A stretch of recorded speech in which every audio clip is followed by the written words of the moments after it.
The 0-2 pitch, swing and a miss, struck him out. The Philadelphia Phillies are 2008 World Champions of Baseball. Good evening, everybody. Welcome back to another episode of the Phixated Podcast. I am your host, Mike Azzolina, and I am joined Hold tonight. on.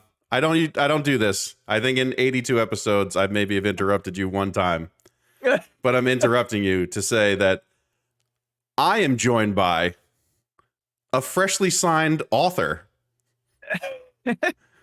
Congratulations, buddy. Thanks, man. I appreciate it. It's wild.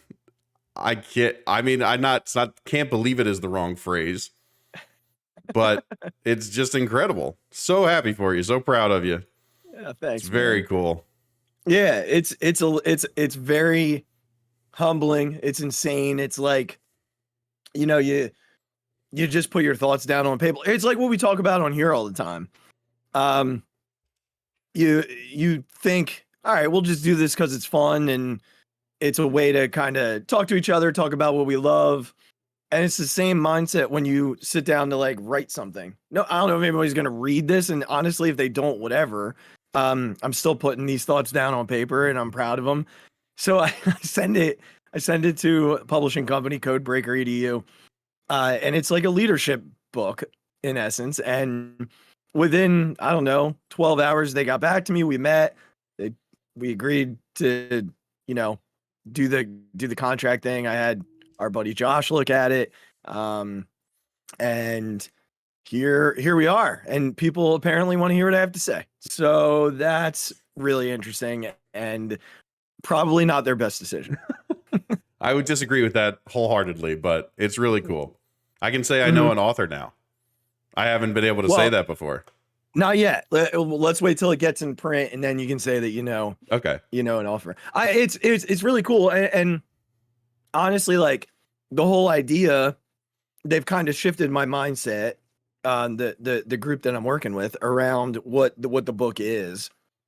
They want me to take it from more of an autobiographical standpoint, sure, and how I learned and used these leadership characteristics based off of how I grew up and my story, which again, humbling in and of itself. Like, who wants to hear my story?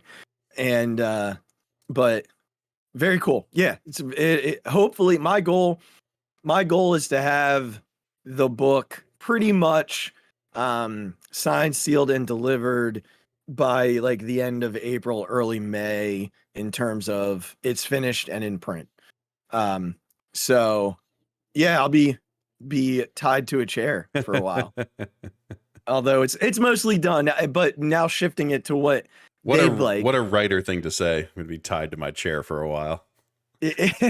what a writer thing to say. Yeah, I guess that's the way I talk. That's my vernacular now. As someone who has no skill in writing, it's always impressive that you have that ability. Just like somebody who can draw or paint. Like, I have zero of those bones in my body. I can talk pretty good, as I say, talk pretty good. But that's about the extent of my expertise in this field. So I don't know that there's expertise in my writing. It's more like a stream of consciousness is really what it comes down to. So it's going to be a fun process because I've written, I'd say 3/4 of the book at this point. Yeah. Right now, I think when I look tonight, I have like almost 24,000 words on paper, and I still have about 3 chapters to write.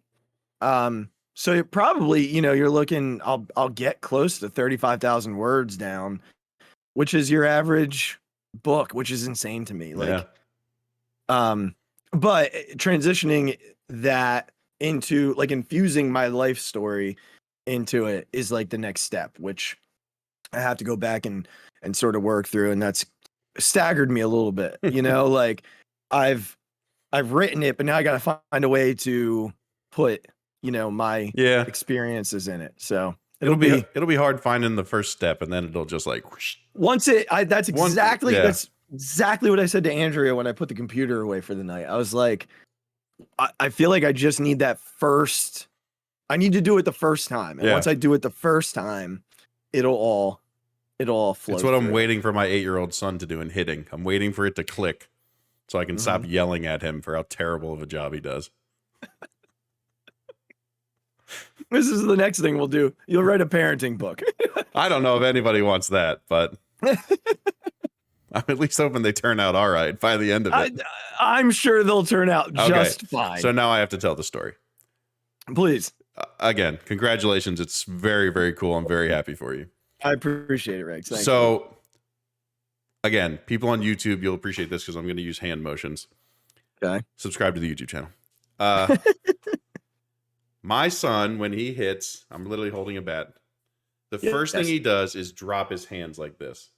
And Chuck Knobloch style. And pull his bat through the zone with his front shoulder, right? Okay. Instead of driving the butt of the bat to the ball and then snapping through it. I coached him for a year and a half, told him this all the time. He's now on a new team that I do not coach. His coaches have been telling him this, continues to drop the bat. So on Monday, I'm like, I'm sick of this. You remember things I said 10 days ago if it was about like a lollipop. I've been telling you this for almost 2 years now, and you still aren't doing it. So we're gonna do something about this. So we have this little hurricane machine. It's one of those little like hit backs, like you hit it and the thing comes back, but it's all its own thing. So I don't have to sit there and hold it. So I set that up during my lunch on Monday for when they came home. Cole, we're going to do 50 swings. He gives me the crap. I don't want to, blah, blah, blah. I don't care. Get out here. So he starts doing it. And again, dropping the hands. So I said, okay, we're gonna do something about this. So I get my old high school bat, which I keep as, just because. Easton. The old gold Easton. Yep. So I literally put the barrel of it. He's got his hands up. I put it right behind his hands. So if he drops his hands, the first thing he's going to hit is my old bat. And it's going to scare the crap out of him. So he does it once. He still does it wrong, but somehow misses the bat. Wow. So I put it closer. There's skill in that. Yeah. And this time, clang, like obviously aluminum on aluminum. Oh, loud. Yeah. Loud. Scared the ever-loving Jesus out of him. Loud, yes. He ran. Yes. He started crying. I said, you did it wrong. Get back up here right now. There's no reason to cry. It's just a noise. And he kind of figured it out. And then at practice on Wednesday, he hit pretty good. I was very pleased, but that's good. I told that to a buddy of mine who also has a son on the team. And he's it's an only child situation. But I told him that, and then he was like, yeah, I told Cam, I told my son that if Cole did better than him, if Cole took grounders better than him, I would give Cole $1. And I was like, dude, he doesn't care if you give away your money. Like, you got to take away something from him. I was like, how about you tell him that every time he does it wrong, he loses a half hour of video games? And he's like, oh, that's good. And he goes up and he tells his son, and his son turned white. Like he'd never heard, he was like, oh my gosh, what do you mean? I'm going to lose video game time. I'm like, see, it worked. Did the kid field ground balls the right way? He did. Done. It's working. This is my parenting style. See, I'm saying, write a book. I don't know how great it is for the modern world, because I don't think a lot of people parent this way anymore, as I'm sure you could speak to from your past experiences. But this is how we're trying to do it. And I'm sure there's many out there who could relate to trying to teach your child something and them completely ignoring it for a very long time. Well done. We'll talk more about writing the parenting journey for you. Yeah.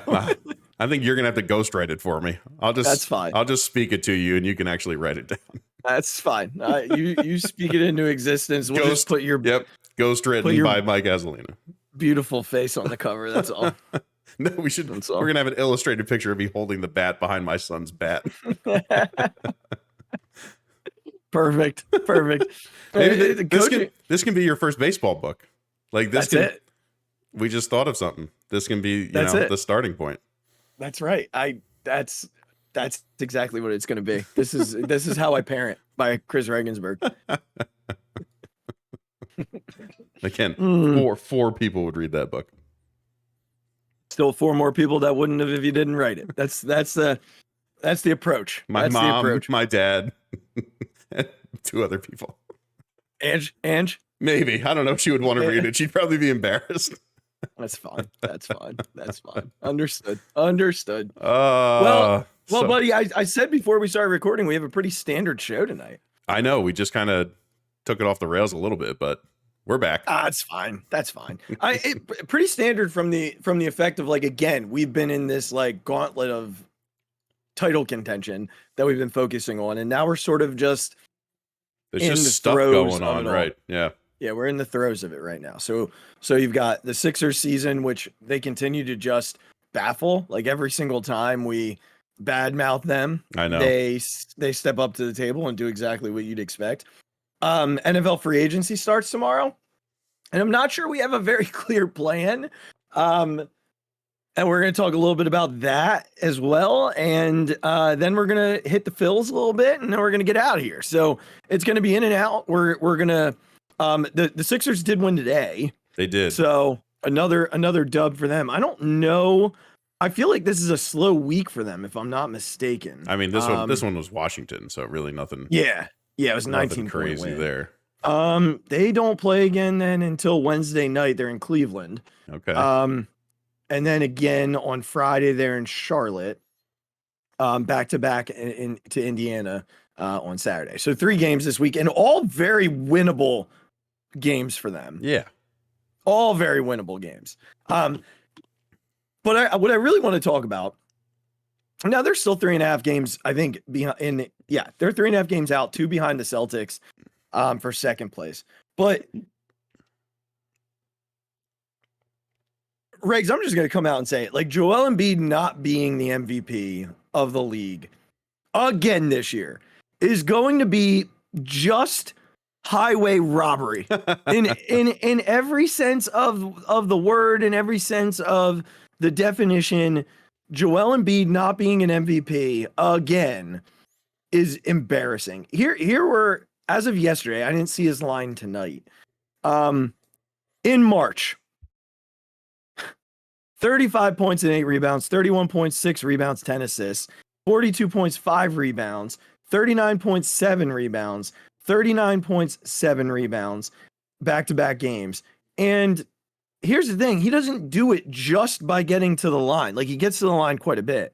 But 13 of 21 from the field in the 35-point game, 11 of 16 in the 42-point game, 13 of 22 and 13 of 20 in both 39-point games. And then there's the defensive side of the floor too, and what he does defensively. And that's where I get frustrated with this idea that Nikola Jokic being the MVP for what? This will be his 3rd consecutive year? Yeah. I had the privilege of being on the West Coast this past week. Spent the week in San Diego. Just so happened that the Nuggets were on at, what was 7:00. Right. So I was in my hotel room doing a little writing, and I was like, oh, well, I'll turn this on. And I could not believe just how bad that guy is defensively. Sure, he can score like that, whatever. Good for him. He can score the basketball. Regs, he is a putrid defender. I mean, to the point that it's almost unwatchable to watch him play defense. You find him like turning and getting out of the way, or like almost running side by side with people. Like, I don't know how you can have a most valuable, and I understand that the way of the world and the way of the league is that offense is what matters. But most valuable player is most valuable player. I don't want to hear that they made a defensive player of the year award to highlight defense. Most valuable player, defense plays into that. Like, it absolutely, if I take Joel Embiid off the floor, the Sixers don't just suffer offensively. They suffer defensively. Big time. If I take Jokic off the floor, the Nuggets actually get better defensively. They don't score, but they get better defensively. The Sixers also don't score when Joe's not on the court, at least not at the rate they do when he is. So I know, I'm sorry, I just ranted. It's probably going to count as my fixated, but like, what are we doing here from the NBA perspective? This is a generational basketball player. The stuff that he does on a night in, I want to see Nikola Jokic make that turnaround jump shot for the win against the Trailblazers that Joel Embiid made. I want to see it. I want to see that guy be able to make that play the way that Joel Embiid made that play. He can't. He cannot make that play off the dribble. He cannot. Regs, I'm sorry. I'm done. Go ahead. I wish I could like wholeheartedly be with you. I'm with you in the sense that I think that the amount of sort of votes that Embiid will get will be tragically low. Mm-hmm. And I don't know if there's really a good reason for that to be the case. Like, Jokic is possibly, he's one of the greatest offensive centers that the NBA has ever seen. It might go like Wilt Chamberlain, Kareem Abdul-Jabbar, Shaq, and like maybe you have to go back to George Mikan when he was the only person above 6'5", but like he scored 1 million points. But what this guy, like Jokic, is sort of like, it's tough to compare him to Shaq because Shaq was such a force, but like what this guy does, not only in terms of scoring, but his assist numbers and his rebounds. We're falling into this thing with this race in particular is because they do play the same position. It's very easy to compare them night in and night out. Let's just say it was Jokic and like not even Jason Tatum, but let's just pick a random point guard. Like let's say Bradley Beal or something like that. Two guys who play drastically different positions, drastically different heights, you know, all those things. Jokic had an unbelievable start to the year. Like literally, and is still carrying this team to the number 1 seed in the West. You could argue that the West maybe isn't as strong as the East, at least at the top. But that's a different argument for a different day. Joel has had an unbelievable month and a half. I mean, again, I'm not diminishing what he did in the beginning, but he wasn't at Jokic level back then. He's reached it now. And he's gotten this team to 3rd place, which I think is a fair place for them to be. But when it comes down to this stuff, people are going to see that the Jazz are the 1st in the West and the Sixers are 3rd. They're going to see that Jokic has like Kevin Porter Jr. as his 2nd best player and Embiid has James Harden. They're not going to look into it enough to know what kind of James Harden is, you know, at basketball right now. But that's what they see. I'm going to be disappointed in the fact that Joel gets so few votes for it. But I don't know if I can make a very strong argument that he should win, given the crazy like assist and rebound numbers that Jokic has been putting up. I will say that with the caveat of that, you're absolutely right on the defensive front. Like you just are. Jokic is not a good defensive player. And Joel Embiid has been in the race for defensive player of the year several times. So there is quite a stark difference there. But I think when you talk about it in the holistic, like the people who are voting for this, when they look at all this, they're going to see that the Nuggets are number 1 in the West and the Sixers are 3rd. I'm not justifying that point. I'm just saying that's what they're going to look to first before they probably look at defense. And I think I think I've heard Bill Simmons say that like you should just turn the MVP into best offensive player because they really don't look at defense, like you said, even though if you're talking about a whole most valuable player, that should be a part of it. Yes, and let me go there. How improv of you. the West is nowhere near as good as the East. I want to kind of start there. I don't think that like conference wise, when you look at the top 4 teams in the East, you're looking the fourth best team in the East, or fourth, I guess, fourth best team in the East would actually be the second place team, at least by wins. It's all messed up because of the way the NBA works. Like it's, at least by wins, they're the second best team in the West. Right. The Sixers have the same record, same amount of losses as the Nuggets. They have 2 less wins. They're 44-22 to the Nuggets 46-22. So they'd be the second best team in the West, and arguably, depending on, by playing these teams in the West, could be the first place team in the West. You take out the fact that they had to play the Celtics 4 times and lose all 4 times. That certainly helps. But I appreciate the point about the positional comparison. But in that sense, I'd push back and say, well, which one plays the position all around better?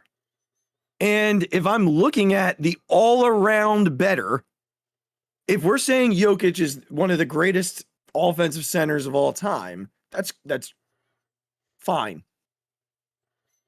But like, how drastically far down the list does Joel Embiid fall in comparison? At least where they're at right now, on a night in, night out basis, what Joel Embiid's doing, and maybe not in the same ways, but the numbers are there. The numbers are there to make the argument.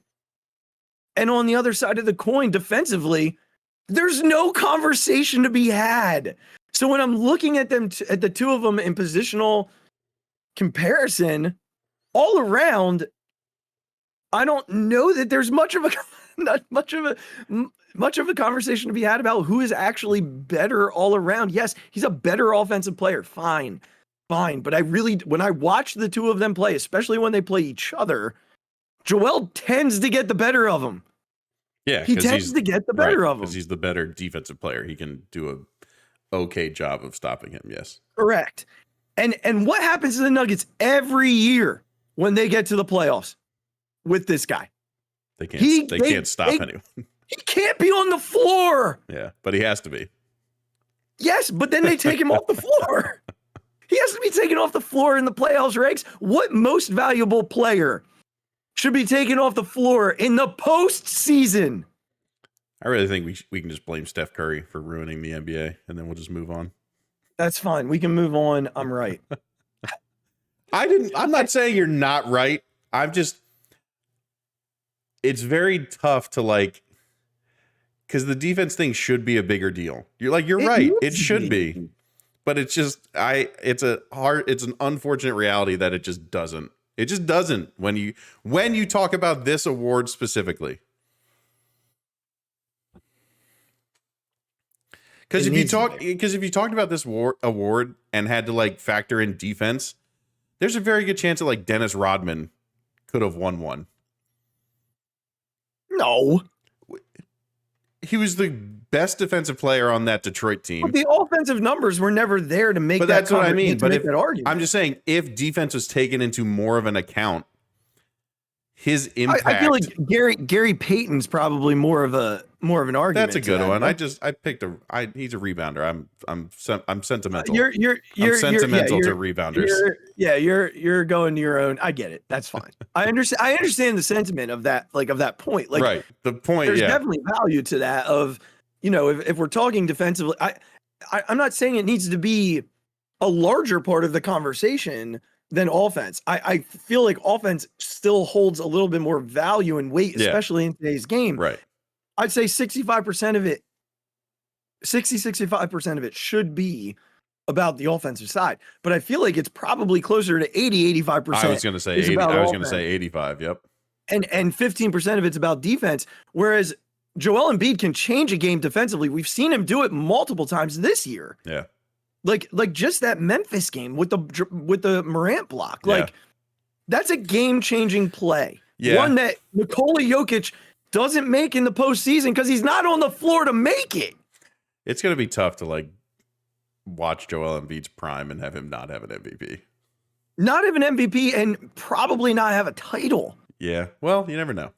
I mean, it's possible. It's the year of Philadelphia. So that's right. We're going to make it there. We don't know what's going to happen. Wouldn't it be the most ridiculous it would be thing the most of all time if they get to the postseason when they get to the postseason and they're the team they're of the these ones three that do it that win? That would be some cruel act of sports goddom that I don't want to think about.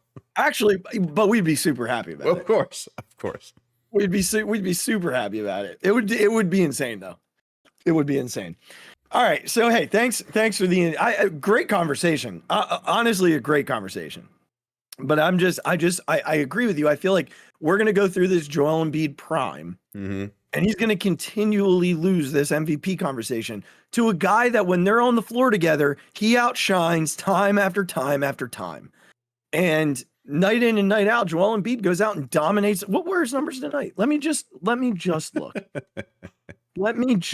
I feel like, we go through this entire conversation and I don't even look. And again, it was the Wizards. So. Right. Take that for what it is. 34 points in 31 minutes on 12 of 21 from the floor. 10 of 12 at the line. 8 rebounds. 4 assists. I mean, that's a darn good day. It's a darn good day. Did the Nuggets play today? Just a quick scroll. They did. They lost. How'd our guy do? He had a nice day. He had a nice day. Damn it! You took it too far. One too far. I went one too far. 35 points, 20 rebounds, 11 assists. He had a nice day. Congratulations to you, Nicola. You just took my entire argument and shoved it right back in your face. Shoved it back at me, covered in your own urine. So thank you for that. That was good. Okay. All right, on to the Eagles. I was about to say, that's the way to end it. Joel Embiid for MVP. I don't want to hear another thing. That was fantastic. All right.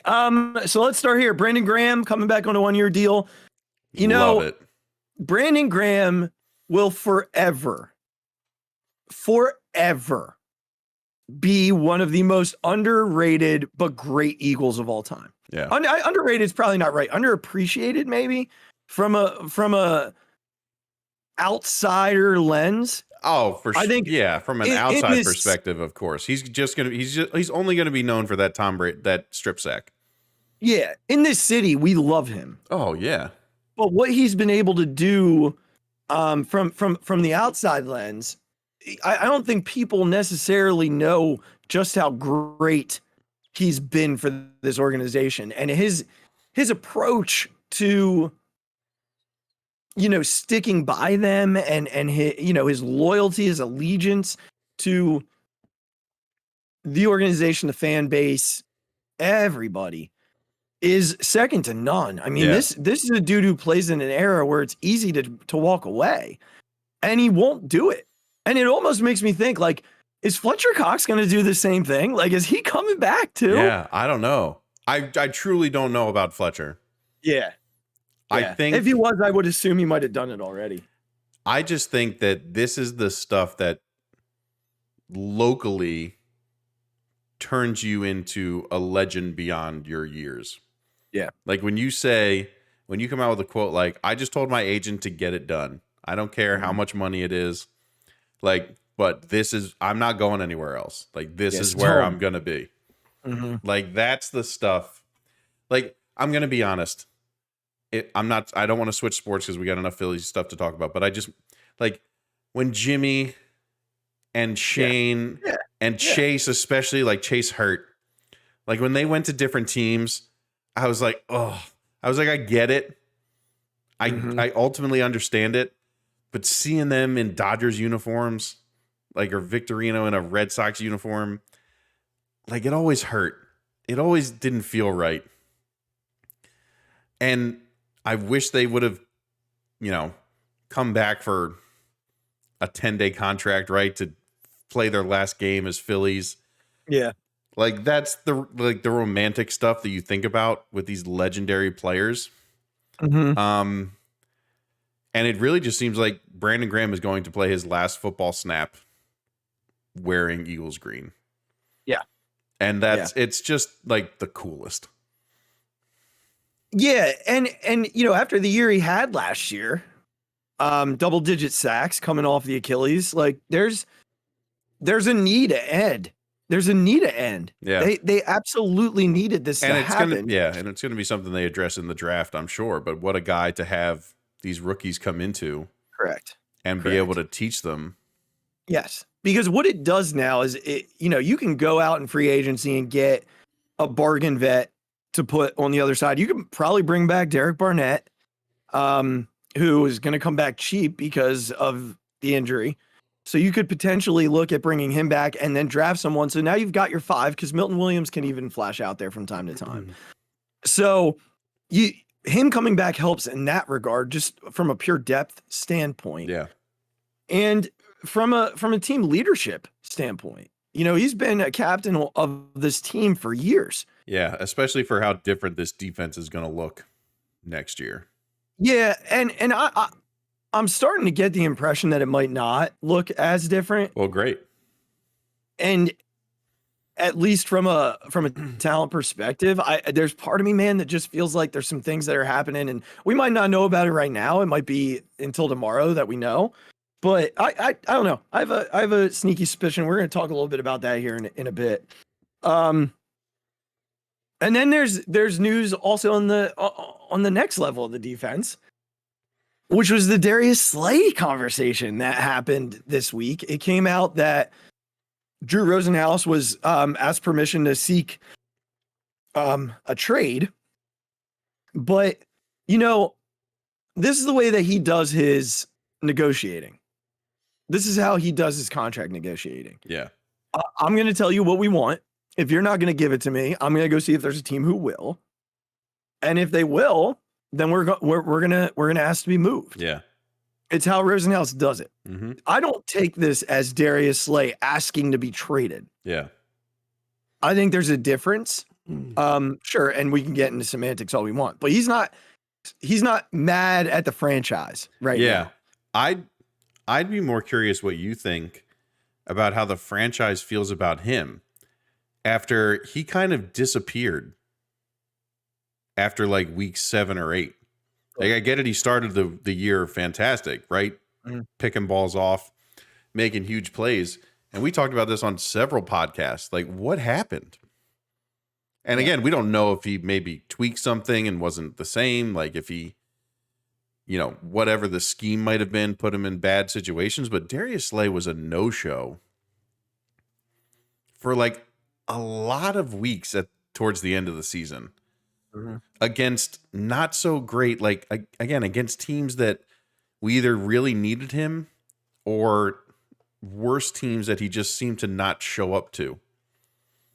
So that's, again, this is my perspective as a nobody, right?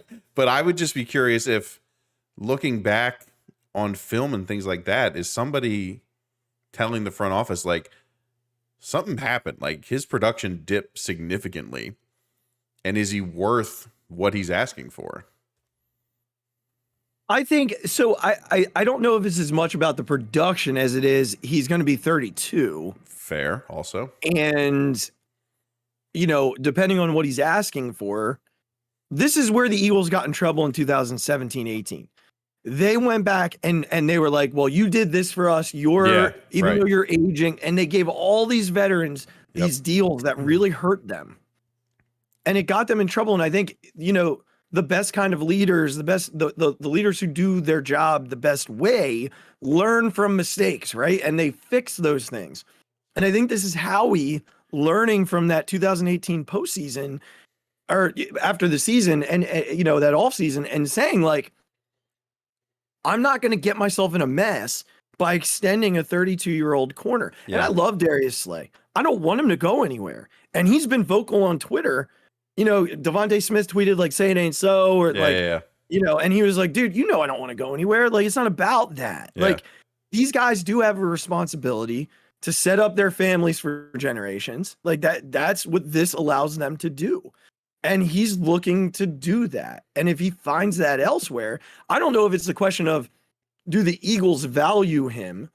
I think it's, do they value the age? Yeah. And will another organization value the age at the number that he's asking for? Because it's very possible that he could be asking for, the high level corner money, which is, $15-16 million, $20 million cap hit. Like, there's a lot to that. I think it would hurt a lot because we don't have any corners. Right. Got nothing. Sorry, go ahead. I was just saying, I think Howie had a direct quote about what you just said. He said, after the last Super Bowl, we got old and bloated and like slow. Yeah. And he's like, it's not going to happen again. Yeah, he learned. Yeah. He learned. And I appreciate that. Yeah. And it's okay to be like aging in some places. You don't need every player. You're not going to have every player on the field age 26. Right. Yeah, you're not the Jets. Blowing the door. That's not happening. Right. Like, if you're doing that, it's because you're not good and you're getting these picks. The Jets. And no one wants to come play for you. Yeah. So, you can add, like what they did with Sue this year and Joseph this year. Those are guys you add age-wise. Yep. On easy contracts that allow for you, and you have younger guys around them. You've got Milton Williams. You've got Jordan Davis. You've got Josh Sweat. Mm-hmm. At corner, we don't really have that. Yeah, right. We don't have that. Avante is relatively young, but Zach McPherson hasn't developed at all. Mm-hmm. They are going to use a first-round pick on a corner. There's no doubt that they're doing it this year. None. Darius Slay to me he's the perfect guy to keep the train moving until you get the next dude in. And then you turn that guy into your number one. All that being said, I still think they're gonna, and this will transition us nicely into the free agency conversation in a moment. I wouldn't be surprised if they target a free agent corner tomorrow or throughout the rest of the free agency window. I really, really, really, James Bradbury has been very honest in saying that he wants to be back too. Yeah. But he also wants to make sure that it's at the right price. Yes. They cannot pay both corners that amount of money. What they could do, and what this could end up being, is they get younger by moving Darius Slay and letting James Bradbury be CB1 and drafting someone to go alongside of him, because he is younger than Darius. I think he's 27. I don't know. You'd have to double check me on that. Bradbury? Yeah, check how old James Bradbury is. He's definitely younger than Darius. I don't know how much younger, but that's a potential look that they could give, is moving Darius and re-signing James Bradbury to pair with a young corner. Yeah, I think he's 29. Oh, okay. So he's 3 years younger, but he's right in he's in that sweet spot. Like, we've had Slay for, this will be year 4, right? Right. We had him in 2020. Yeah. Oh, it was year 3. 2021. No, year 4. And he was really good for us. Yeah. Like, he's been really good for us, but we are starting. Last year, I think it was worse. This year, somehow, like, he got better. Mm-hmm. And I'm not saying that he's going to fall off the face of the earth. I don't think even Darius Slay taking a step back is still like the top part of the middle of the pack. But we've gotten so used to top tier cornerback play now that losing him. Yeah. And we truly don't know how corners play into whatever new defense. Yeah. Is coming. Again, they're always important. Like, with the star power that's at the wide receiver position, your secondary is immensely important. Especially in our division. Yeah. And so, not to take anything away from that, but you don't know if sometimes there's certain types of guys that, defensive coordinators look for at certain positions with certain attributes. And we just don't know yet who fits into that mold. And the Jalen Hurts contract plays into this too. We just saw what Daniel Jones got this week. Yeah. And it's hilarious. Thank goodness he's going to be around for another 4 years. Thanks, Giants. But that plays into this because you got to pay him, Yes. which means, other places you got to be willing to, tap out a little bit. Yeah. And the thing for me with Jalen, and then we're going to jump into free agency. We didn't talk about this before the show, but with Jalen, like there are some people around saying, oh, well, he's a good guy. And since he's a good guy, he a way for him to really prove that is by giving up his, big payday. This is a bunch of BS. And it's like, shut up. No, Right. This dude at 24 years old had us one drive away from a Super Bowl. Yeah. One drive. Yeah. They're winning the game if they get the ball back, Rex. Yep. No one will convince me. They could not stop us. We couldn't stop them, but they could not stop us. Like, we were not losing that game if he got the ball back. Literally outside of one play had the game Yes. of his life. Yes. Dude, statistically, like a top 5 quarterback performance in Super Bowl history. Arguably one of one of the 3 greatest performances of a quarterback in the game's history. He's not going anywhere. Yeah. The offense is fine. Yeah. But they need to make sure that they revamp this defense to the point where, like, Jalen doesn't have to outscore everybody. Yeah. The Chiefs, that's how they won games. That defense wasn't good. Yeah. They weren't, but they could score more than everybody else. And I think the Eagles can be that. Mm-hmm. But I mean, we'll see. We'll see. I'm really anxious to see what happens with Darius Slay and that corner, the secondary as a whole. Yeah. If we lose James Bradbury, trade Darius Slay, and lose both safeties, we're gonna have 4 brand new secondary pieces. Yeah, that would be very Eagles-like to have a secondary full of brand new people, which would likely include at least 1 rookie. Yeah, and potentially 2. Right. That's not good. No, it's not great. So they're gonna have to figure it out. They need to bring, and here we go. Free agency. Here we go. I literally have no offensive pieces on this list. They're not necessary. I don't want a single offensive piece unless it's bringing back Isaac Seumalo, and I just don't think they're gonna do that. Yeah. I'm hoping that tomorrow we get the announcement that Jason Kelce's back. We talked about this before the show. That impacts what the Eagles do. Yeah. In free agency, because if he's back, then you can just say, you know what, Isaac, we'll see you later. Right.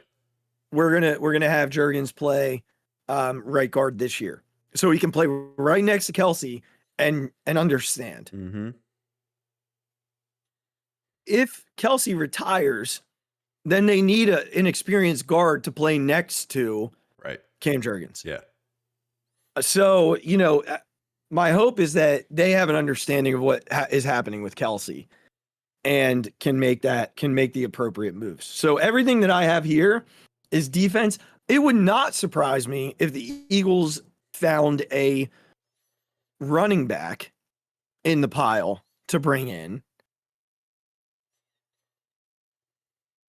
Well, not that it would surprise me. I think I land 50-50 there. It would almost surprise me to the extent of like, they never care about running back. Yeah. But we'll know how they feel about Kenny Gainwell based on what they do. Because there are plenty of free agent running backs out there. Yeah. All right. So we talked about it. Corner is, they need to figure out, they're going to need a veteran to come in some capacity. I really do want them to bring James Bradbury back. Yeah. I think he is so talented. He outplayed Darius Slay in the second half of the season. I think you could make the argument he outplayed him all year. Yeah, like that's how good James Bradbury was. And I don't think that speaks poorly to Darius Slay as a whole. They were arguably the best corner pair in the league, and I would put up the trio with anybody. But Bradbury was that good, so he would be priority number 1 for me, because I just don't think Javon Hargrave is coming back. Yeah, I really don't see it. I know there's been a lot of CGJ stuff out there. I think Gardner Johnson's coming back. That would be fantastic. Because here's the thing, Rex. He seems like the type of guy who would put out a thank you Philly thing a week before free agency, and then the day of free agency be like, "Just kidding, I'm back." We just Yeah. I don't know. He just feels like that kind of a goofball. Yeah. He clearly loved it here. Yeah. But again, it's his contract, right? Like he wants the money. He wants top safety money. Yeah. And I mean, he was playing like it before he got hurt. Yeah, and even after. I mean, he was huge in the Super Bowl. He was. Like he had a ton of tackles. Yeah. So they're going to need to come out of, and free agency in football moves. Oh yeah. Like noon tomorrow, it's going to go. Yeah. And we're going to know who's going where, and it's all going to happen. So it'd be cool to see him back as of tomorrow. All right. So then I kind of look at where else is there such a dynamic need? And that's the middle of the defensive line. You're losing Hargrave, you're losing Cox, you lost Joseph, you lost Sue. Basically right now, your defensive interior is Jordan Davis and Milton Williams. Yeah. You've got to come home with one or two guys tomorrow. You've got to. Edge, you're okay right now. Like I said, you've got 4, arguably 5 guys. You can draft there. Mm-hmm. You can bring in a cheap defensive end in free agency to kind of just tie it up. Yeah, some people are saying that they're going to draft interior line again. Oh, absolutely. One of those first round picks likely will be an interior defensive lineman. And it could be Jalen Carter now that everything that happened at Georgia with him being charged. Yeah. You know, he might drop. He might fall. And if he gets to you and, you know, you look at Jordan Davis and say you can be able to keep him. Yeah, right. That's a lot to put on it. But you also have Brandon Graham. Right. Who will probably put his locker right next to him. You know what I mean? But there are a couple of defensive tackles that I feel like the Eagles could target. One being former division rival Matt Ioannidis. He played with Washington, and then signed a contract, 1-year deal with the Panthers. Last year, he had just 1 sack, but he had 30 quarterback pressures last year, which was 16th for defensive tackles when he was in the defensive tackle position. So we do need interior pass rush. He would probably come at pretty good value because that sack number is just not going to speak or demand him a lot. So he'd be a nice value signing for them. Someone that could come in, immediately be a fit on the line. He terrorized us when he was in Washington. That name was constantly said. So I'll be curious to see if he's a guy they take a risk on. The other one that I would love. And this is probably not a reach, but high on the wish list would be Zach Allen, defensive tackle from Arizona. He's 25, so you'd get a lot younger in the middle of the defensive line. He ranked 24th last year at defensive tackle, 9.5 sacks, 3 fumble recoveries in the last 2 years. Very high upside at 25 years old. I would love to see one or both of those guys sign in Philly. Yeah, I think we'd feel really good going into the draft with Milton Williams, Zach Allen, Matt Ioannidis, and Jordan Davis. Yeah. Like that gives you a really nice interior. And I think Ioannidis comes at a value where you can do that. Yeah, I just think with the success that the Eagles have seen is they haven't, like Fletcher Cox turned into a really good defensive tackle who pressured the quarterback really well. But these past couple of years, it's been all about depth. That's how they've worn down these other offensive lines, is they can keep rotating these guys in and in and in and continue to put fresh legs on the field. Yeah. Like that's the whole point. So this isn't a place that you need to make a huge splash. Like that's not what this team is typically looking for at this position. Okay. Yeah. I think I think you're right. Like, I don't think. But again, and that fits right to what you said. Like, right, guys in the middle of the pack, maybe to the lower end, who have some upside or have a past track record of being able to either pressure or run block or whatever it is. Yeah. Like, that's what what legs under them. They have legs under them. Right. Because that's where we got hurt last year. Right. That's where we struggled. That's why they need to go get Ndamukong Suh. It's why they need to go get Linville Joseph, because Fletcher Cox didn't have his legs anymore. Yeah. And you do need guys like Jordan Davis and Milton Williams to take steps forward. Yep. That's part of this too. I'm pretty excited to see a full Jordan Davis season, if I can be honest. Yeah. But I think, and the advantage that the Eagles have right now is that idea that they are defending NFC champions. They are still one of the better teams in the conference. Yeah. They have a young quarterback who is the top quarterback in the conference, top 5 in the league. And you have a young head coach who everybody likes. Mm-hmm. So they do have this advantage in free agency to be like, come here, title chase if you want. I don't care. like if you want to get a linebacker, and this is what I was talking about before. If linebacker's a place where you feel like you can sacrifice a little bit by getting older, you could go get a Levante David, who's one of the better veterans in the league at the position, and let him mentor Nakobe Dean for a year. Right. If he's going to title chase, why not come to Philly and mentor a young linebacker? And you might be able to bring Kaiser White back cheap too. And then you got 2 veteran linebackers back. Honestly, I want to see. I think it's obvious I want to see TJ Edwards back, but I don't know that we're going to. Yeah.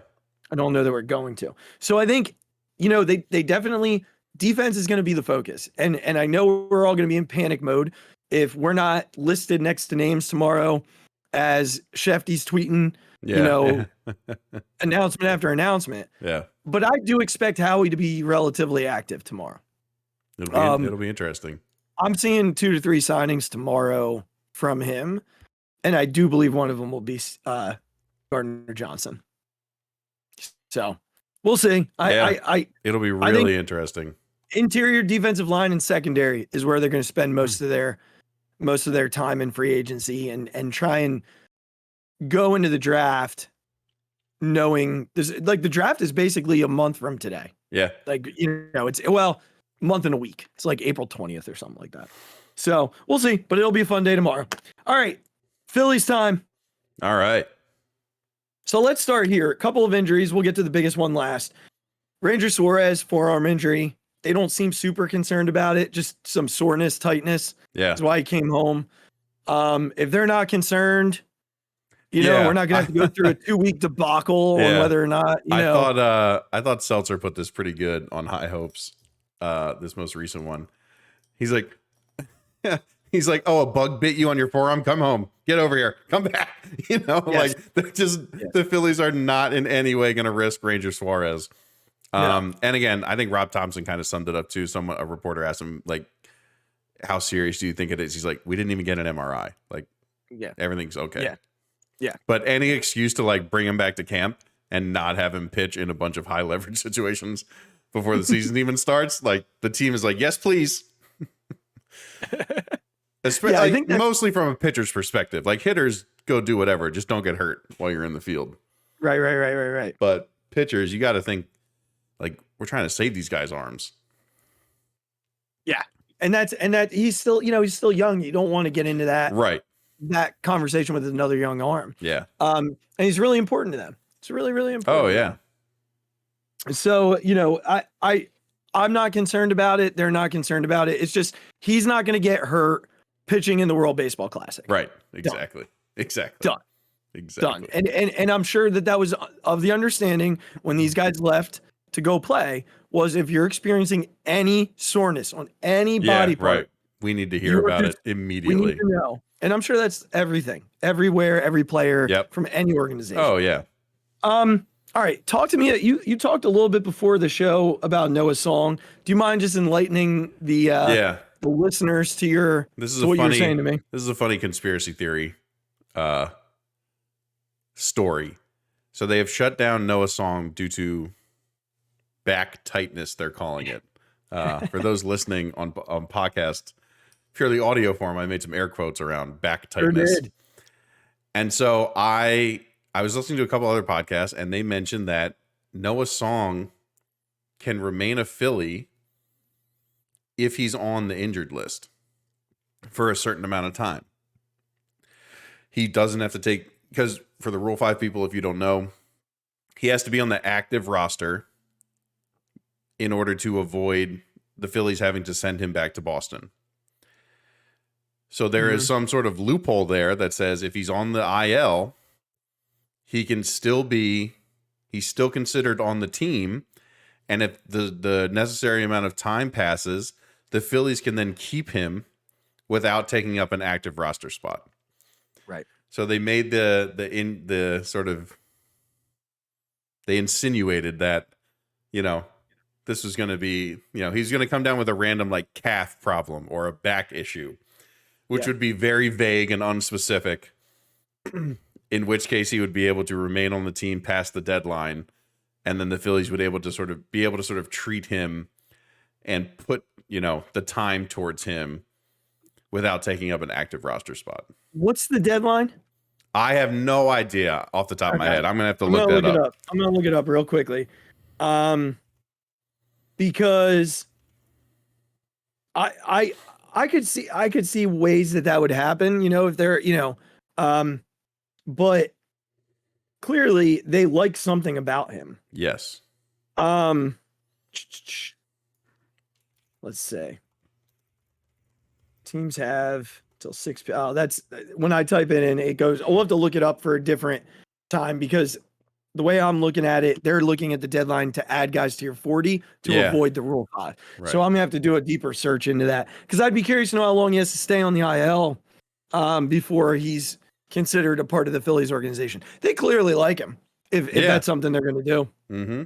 So we'll see what happens there. But the real problem. Did you know Roberto Clemente was a Rule 5 draft pick? I did know that. Yeah. That's freaking incredible. I'm sorry. I didn't mean to derail your point, but I just was looking at the Wikipedia of Rule 5. Said freaking Roberto Clemente.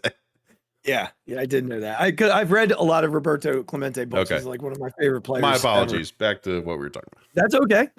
Shane Victorino was a Rule 5. I did know that. Yeah, not Roberto. Yeah, but not quite. But still, we love you. Important to us as always. Very important to us. We love you.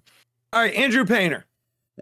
So what a disaster of events from the Phillies. But I am kind of proud of like my prediction on what was happening because it seems like that's really what was happening. Yeah, the whole time. So for those of you that haven't been following the Andrew Painter debacle closely, it was announced that he showed up after his first start of the spring, feeling a little bit of forearm pain, elbow tenderness, was it elbow tenderness? Yeah. Mm-hmm. Okay, I had some elbow tenderness, and the Phillies were like, "All right, well, we're gonna get you checked out." They did an MRI, and day after day, after day, after day, no report, nothing, nada, zilch, zero. A lot of text messages between Regs and myself. Oh my God. Lots every day. And I felt badly for Topper because Topper was continually having to say, we don't know. We don't know yet. We're waiting. There's no news. Mm-hmm. So I finally said to Regs, it feels like they want a second opinion, but the doctor they want the second opinion with isn't available right now. It's like exactly what it was. Because there's no reason it should take that long. Yeah. Right. You get the MRI, you read the MRI. Yep. So it turns out he has the UCL sprain. Yeah. And yes, a sprain is technically a tear. Right. Which is a horrible way to put it because a sprain does not sound like a tear. No, but there are levels of sprain. I learned this when I sprained my ankle really badly a few years ago. This is when I learned it. That I had a grade 3 ankle sprain. I was like this close to needing like ankle surgery. Yeah. I was on crutches. Like it was huge. It was purple. Like it was terrible. Oh man. I remember those. Yeah. A grade 1 sprain is this really tiny, like, nick in your ligament that heals itself. Yeah. It feels like that's where we're at. Like, that's what this They feels have like. not specified, though, right? As far as No, I but know. they said 4 weeks off and then light throwing. Yeah. Which to me, well, it certainly is in the realm of this is something that can heal itself, right, and does not require immediate surgery. Mm-hmm. That's as close as we know to the grade of this. Correct. And I think we all knew the writing was on the wall for Bryce because they clearly named it a tear. Right. He had a UCL tear. Yeah. So it was evident from the start that he was just going to finish the year and then he was going to have to get Tommy John. Yep. The thing about Andrew Painter is they're going to go through these motions right now. And then they're going to see if he comes around. And if he doesn't, he's still young enough that you can get the surgery and he'll be back when he's 22 years old. And usually once you get it, that's it. You're good. Right. The hard part for us is like, we're sitting here like, oh, we're going to have this phenom and now we're not going to have him, at least for the short term. Like I think I said it to you. If I didn't say it to you, I said it to somebody. I doubt we see him until July. Yeah. Now with the big league club. Yeah. And I think that's the right way to do it. Yeah. My text to you was, why can't we have nice things? Yeah. And I understand it. Like it's disappointing. But listen, he was on a unprecedented trajectory to the major leagues. Yeah. Does it suck that this happened right when we're trying to make him our like 6th starter? Yes, it does. And it's a very Philadelphia thing to happen. Yeah. Which is why we talk about it so much. We have to wait and see. Yeah, exactly. If this is something that heals itself, they're still going to be very careful with him, even more so than they were going to be before any of this happened, because he's 19 years old and he's phenomenal. Right. And that's why, I appreciate them taking it easy. And I really, really appreciate them coming out with the idea of, or at least appearing to be like, we're going to slow this down. He is 19. Like, this is a guy we want pitching for us for the next 15 years. Right. So for us to do that, and if they have to take a step back and repair it another way, then do that. Because, again, if you do it now, he's 22 when he's finally 21, 22 years old when he's finally with the team. I mean, I don't know. I'm upset because I was looking forward to finally having that dude at that age that we never seem to get. Exactly. That being said, I want that dude for longer. Right. I don't just want him when he's 19. I want him when he's 27 and in his absolute prime. If you don't do this the right way. Right. This guy, then you could ruin him for good. He's gone. Mm-hmm. You could ruin him for good. He's just an afterthought. So while that has been a painstaking 2-week experience for us. Oh my gosh, that was horrible. It's still something that I look at from the lens of it's not doomsday. No, it's not. It's not doomsday yet. Not yet. So let's breathe. Let's let the 4 weeks play out. We're already basically, I don't know if it's 4 additional weeks of rest or 2 more in addition to what they did when they shut him down. I'm going to, Matt. I think I took it as 4 additional weeks of rest. Okay. All right. So like a month from the diagnosis, essentially. All right, so let's even just do it from tomorrow. Yeah. Okay. So you're looking at the 27th, and it's opening week is that week. So you're looking at the 2nd week in April that he's able to throw again. Yeah. Lightly. And then you're putting him on a very slow, modified schedule that he's probably throwing off of a mound mid-May. Yeah. Very conservatively. And seeing his first action at the complex end of May. and maybe to I guess AAA You have to the imagine month of he's gonna June. he's gonna face AAA. For the month of June. Yeah. And then you go from there. And that's fine. It's frustrating, but it's also fine. And the Phillies can certainly see what they have for the first few months and Falter and Sanchez and then make a deal closer to the deadline for a fifth starter that can help them. Mm-hmm. They still have a really good 1 through 4, and Falter, Sanchez, and I guess Michael Plasmeyer. I don't know. Will certainly help. What stinks is the depth sort of takes a hit now. Yeah, sure. So I mean, we'll see what happens. The last little interesting nugget that came out is that apparently he talked to Nola about it before he told the team, and Nola encouraged him to say something right away. Because you like a lot, and some people said like, oh, as a 19-year-old, you kind of would have the thing of, oh, it's fine. I'll throw some ice on it, throw some heat on it, we'll be good. But Nola encouraged him to say something and speak up. Good for Aaron. Yeah. Good for Aaron. Will they please extend him, by the way? I know. It'll happen before the season starts, I think. I mean, it has to. Yeah, it'll happen. He's already shut down that it's happening during the season. All right. Any spring highlights for you? Bomer. So far. Bomer. Yeah. Yeah. And freaking Edmundo Sosa becoming a rocket ship all of a sudden. That ball sounds so loud off his bat. Yeah. Yep. Agreed. I just think Bomer is raking. Yeah. And Edmundo, like, I don't know. That ball sounds like a rocket ship when it comes off his bat. He is hitting the ball so far. Which again is great, but I just hope this just leads to additional confidence. Like, I don't think he was lacking for it much, but I think hitting was obviously, he was a much better fielder than hitter. Mm-hmm. And this is obviously something he's been working on very hard. And it's showing. So I'm happy that he's sort of working on his deficiencies. And just like, and also just feed me Alec Bohm homers to right center all day long. The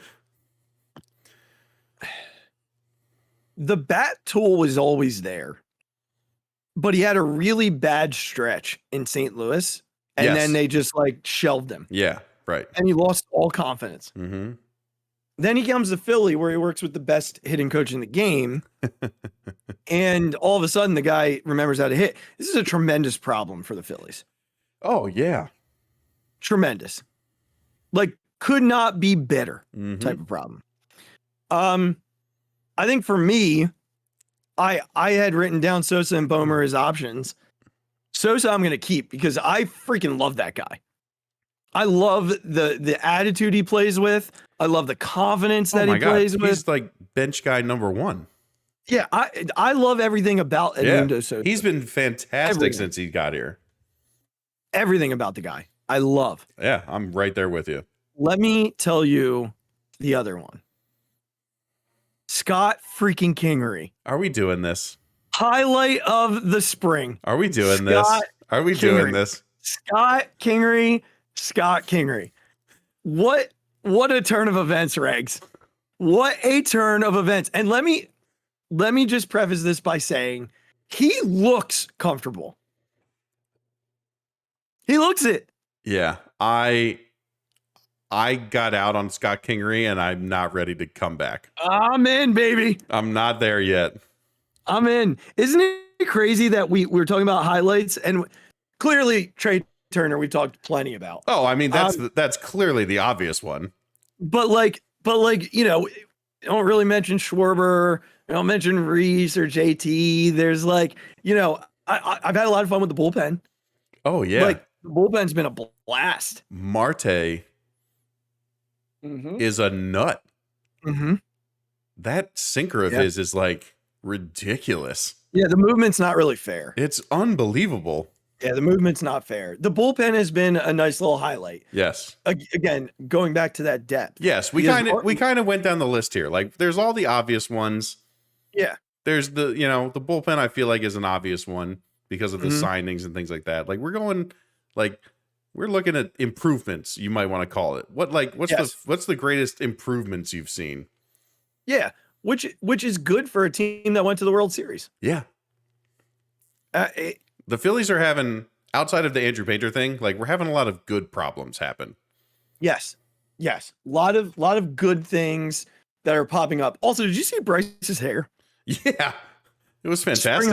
Literal spring highlight. It was fantastic. Looks like he belongs in a 90s boy band. Yeah. He looks great. He looked fantastic. They asked him about the contract and it was interesting. Like his response was very measured in saying like, look, I wanted to be somewhere for a long time. I had no interest in going somewhere and leaving. Yeah. This was all prefaced from the Manny Machado stuff that was happening. Yes. Just for some background in case people were wondering, why would somebody ask about Bryce about his contract? Yeah, for context, Manny signed a ridiculous extension. Manny threatened to opt out. Yes. And the Padres paid him. Yes, because he had an opt-out contract in his contract. Right. And Bryce didn't ask for one. Right. Which is why it came up, because it was very unique to not only a player, but to specifically a Scott Boras player. Yeah. As Bryce said, Boras invented the opt-out. So, and I will say this from a spring highlight perspective too, and I don't know if I'll feel this way come the actual season, but I have loved that spring games are going faster because of the pitch clock. Because spring games are like 4-hour marathons. Normally. Yes, with all the pitching changes and all that stuff, you're right. So I've enjoyed it from that perspective, and we'll have to see how we're gonna have to have a different conversation on the pitch clock once we see it in action. March 31st, I think, is opening day. Yeah. So we'll have to see what that feels like. All right, couple more things. The bench battle. Again, one of those good problems. We talked about this early in the spring, how the Phillies' biggest issues coming into this year were fifth starter, eighth man in the bullpen, and bench spots 3, 4, and 5. Yeah.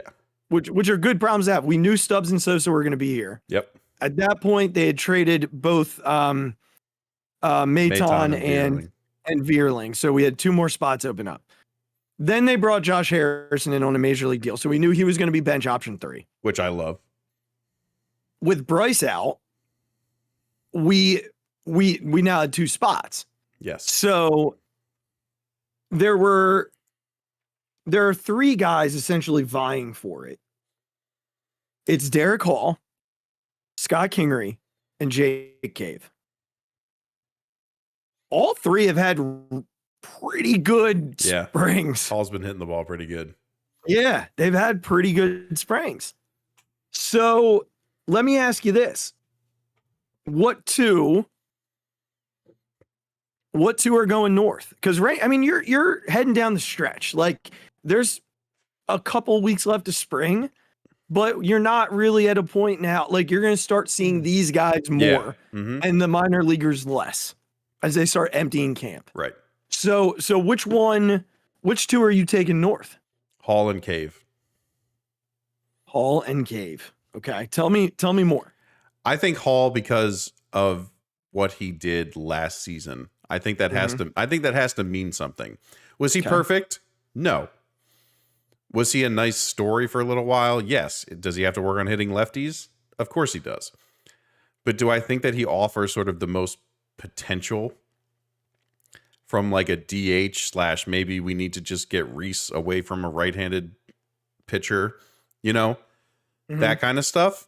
I think I like him in that spot. And I think that he's been taking the right approach and he's proven that he can hit major league pitching, at least at a decent level, right? Again, he's not Bryce Harper or anyone near that, but he's proved it to us.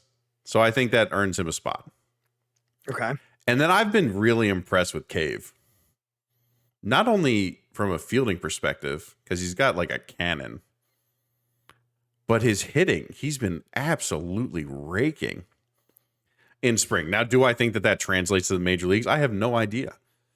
But when you look at it, and again, this is maybe my bias against Kingery, Cave is more of an outfield replacement than Kingery obviously can play all over the place. Mm-hmm.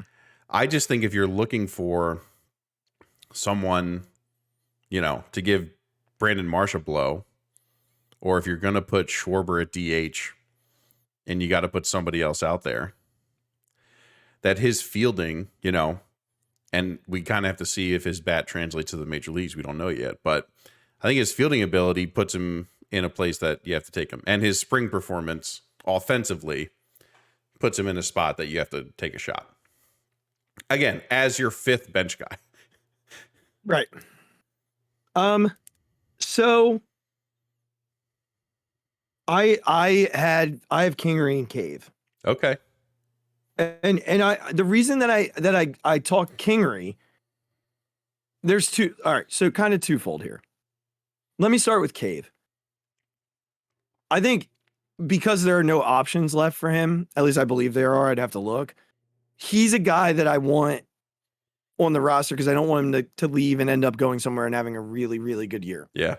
He also allows for them, with his ability to play the outfield, all three spots, to take Schwarber and Castellanos off the field to DH every once in a while. Exactly. Now, then the conversation becomes Kingery and Hall. And while I appreciate Derek Hall's ability to hit home runs, I appreciate versatility a lot more. And I appreciate the ability to change the game on the bases. And I also think if we're paying this guy to be a major leaguer, let's see what can happen. It's his last year of his contract. He's going to be number 26 on the roster, essentially. There's enough offense that Derek Hall doesn't have to be up. He can go to AAA and he can hit there. And if Jake Cave doesn't work out, he's not hitting, then you make that change then. Yeah. For me, Kingery can play all 9 positions on the field. Well, let's take pitcher away. Right. Let's take pitcher away. But he can play everywhere. Literally can put him anywhere on the field, and he will perform defensively. If he's truly figured out the bat.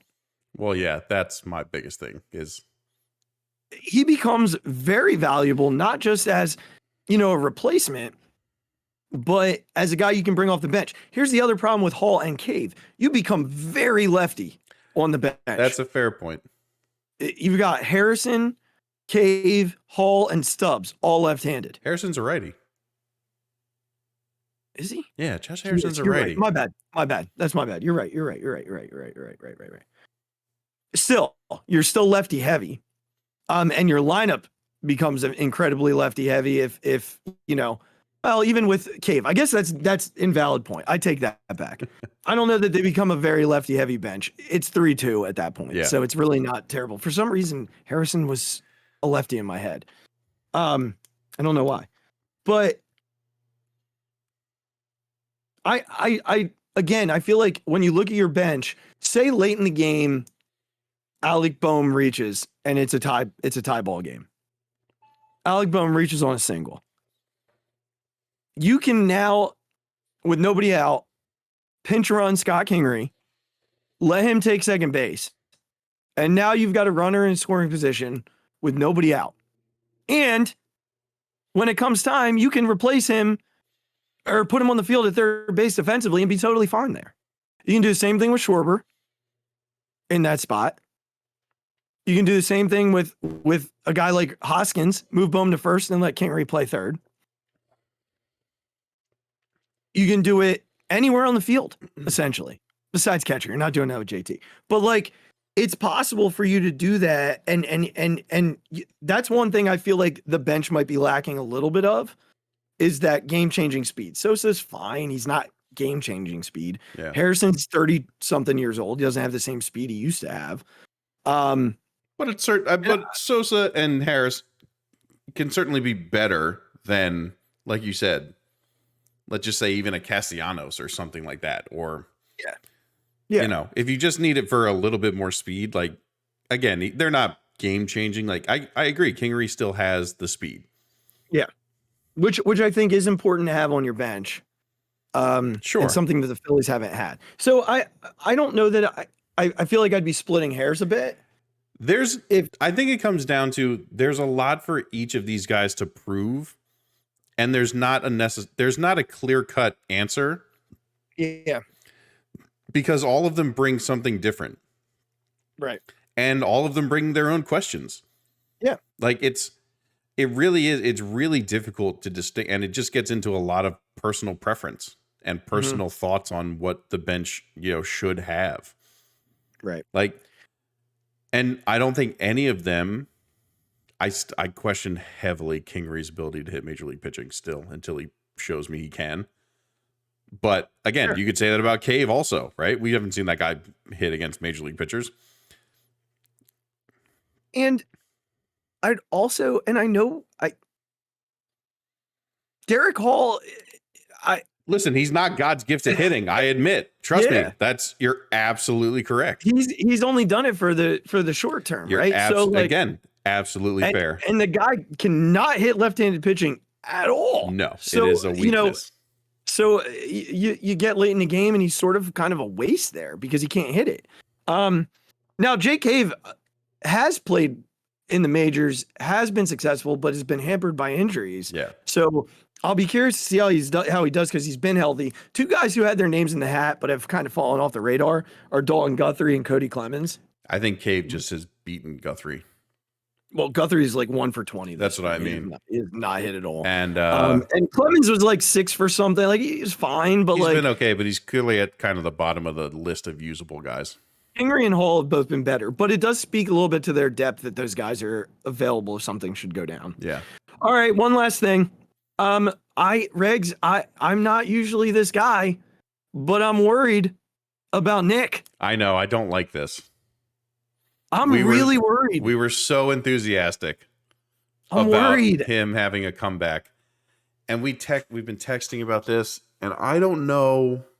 Like, he came into the season, there was that big Alex Coffey article about how he's so much more comfortable. He's coming in like feeling like himself. And he's still up there making the same mistakes. Mm-hmm. And I don't get it. I don't understand why. That someone with this sort of baseball intellect can keep making the same mistakes over again. Is it a lack of effort on his part?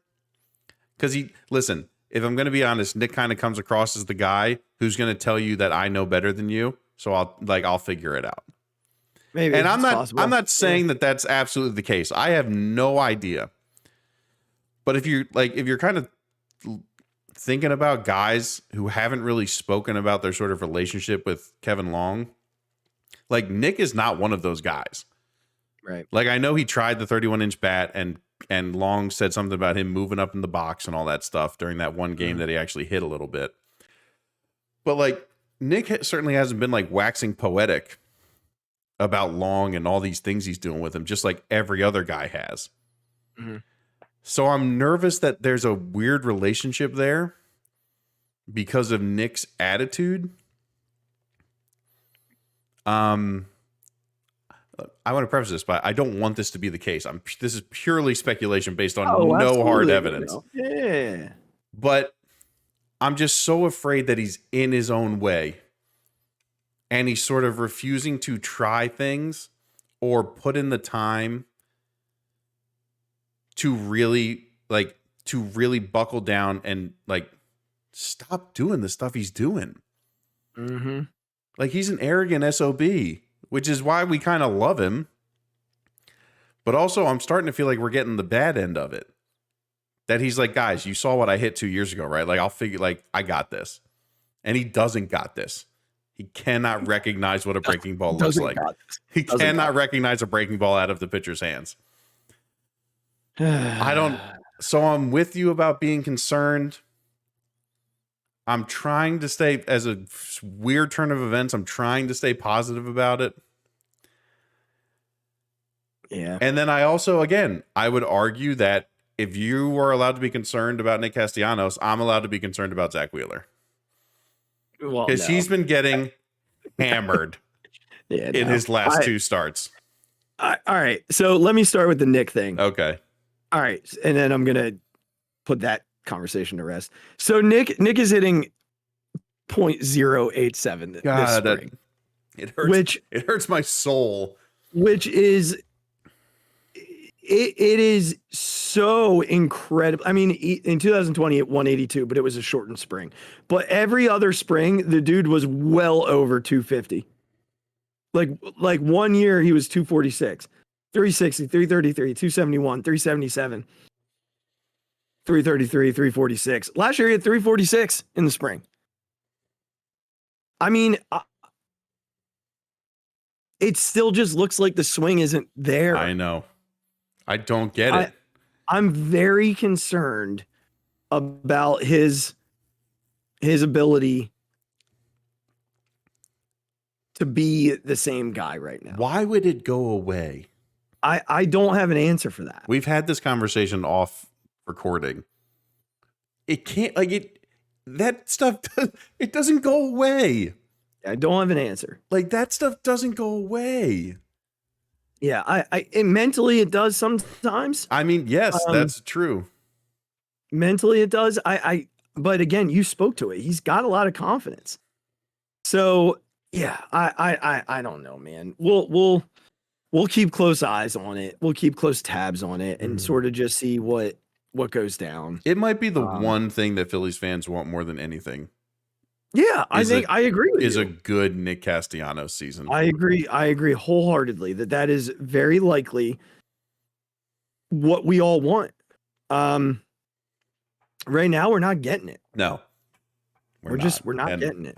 It makes me sad. Yeah, we're not getting it. To your Zach Wheeler point though. Just can you breathe? What do you mean, can I breathe? He's giving up 7 runs to like a bunch of AA kids. This isn't the same thing. It's not the same thing. What's more concerning? A pitcher who's basically throwing all fastballs right now? Or a hitter who's seeing all fastballs and can't hit them? I agree with you. I believe Castellanos is the bigger issue. But still not. All he's doing is throwing fastballs. He hasn't started throwing anything. Fine.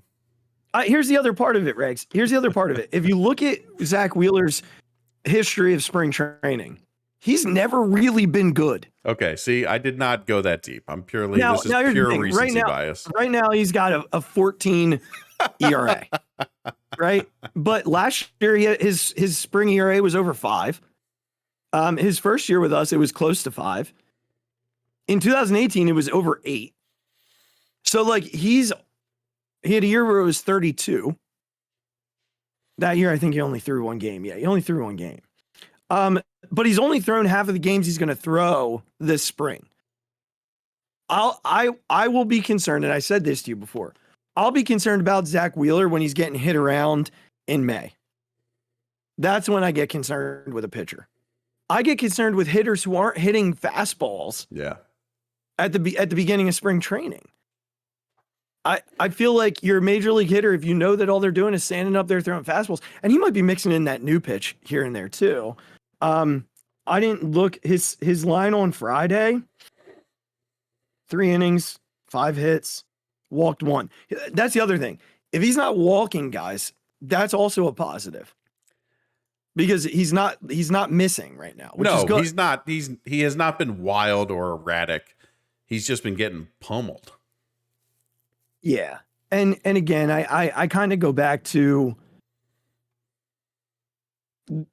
your first 3 starts in spring you're just up there working on stuff. When he lines up to throw, that last game of the spring, if he's still getting, the snot beat out of him. Yeah. And again, wasn't it, who did he pitch against? Toronto? No, Pittsburgh. Yeah. Pitched against Pittsburgh. Okay. And again, I'd have to look and see who Pittsburgh even put out there that day. Not a ton. Anybody worth. O'Neal Cruz. I mean, Cruz hit a bomb off of him first at bat. Castro's pretty good. Yep. Choi. Those are all major league guys. But they're so if you're not throwing that fastballs, good. I don't know, man. All right, O'Neal if they're Cruz not throwing fastballs, O'Neal Cruz is good. Yeah, and He-Man Choi, he's good. And Duhar is good. Yeah, I think if you're just throwing fastballs to major league ball players, whether they're superstars or not, they're going to hit them. So I don't know. I definitely. The other thing about Wheeler is he's earned our trust to the extent of like. Well, sure. I'm not saying that Zach Wheeler's like lost it. Yeah, I know. All right. Well, here's the thing. Castellanos, the guy has to hit. I know. It's all we need from him. Like, He's got to hit. It quite literally cannot be stated more bluntly than I'm about. You got to hit. We need you to hit. Yeah. Especially when Bryce is not playing. Yeah. And you self-admit that you don't pay attention in the outfield during the regular season. Yeah, which might mean we see a lot of Jake Cave in right field to start the year. A lot of DH from Mr. Nick. Yeah, which might not be a bad idea. It might not be a bad idea. Just let him hit. Yeah.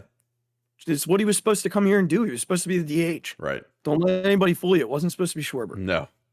All right. I don't necessarily have like much in terms of a fixated tonight. You went on a pretty good Embiid rant. Yeah, like I said, that's probably going to count as my fixated. It was pretty good.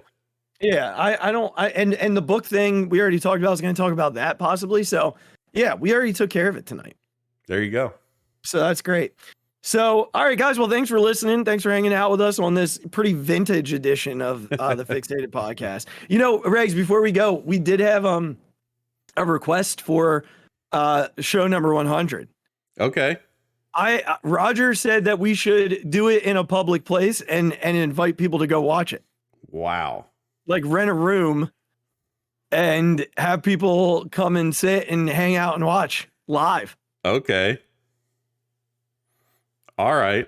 I mean, it's a thought. It is a thought. That's for sure. Could be fun. That's for sure.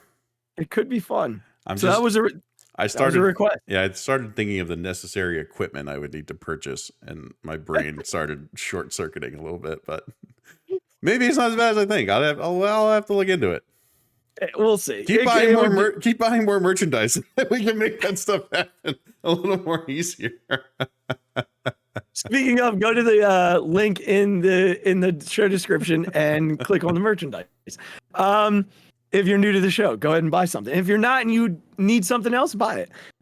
If you're watching us on YouTube, make sure to click subscribe below. We're almost at 35, by the way. One away from 35. Look at us. Look at us. 50's the goal for the end of the year.